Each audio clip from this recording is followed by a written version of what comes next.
तो गाइस आपने इस चीज़ को तो देखा ही होगा, जाना है कि ये चीज़ क्या होती है भाई। इसका आवाज़ तो आप साउंड सुने ही होंगे, कितना धमाल कमाल का फटता है भाई। तो इसके अंदर क्या होता है आज वही हम जानने वाले, इसके अंदर का मैकेनिज्म जानने वाले। तो चलिए आज की इस वीडियो को शुरू करते हैं। उससे पहले जिसने भी अभी तक चैनल को सब्सक्राइब नहीं किया जल्दी से कर दो और वीडियो को एक लाइक कर देना। तो चलो फिर इस चीज़ को स्टार्ट करते हैं।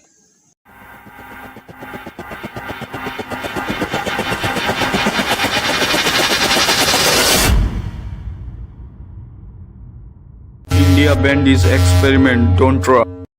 तो गाइस ये है हमारा वीआईपी बम, जिसके अंदर पहला चीज़ हमें मिलता है फ्यूज, जिसको आग लगाने के बहुत काम आता है। आप देख सकते हैं इससे इतनी बड़ी फ्यूज रहती है इसकी। और भाई ये है हमारा वीआईपी बम, जो कि आप देख सकते हैं।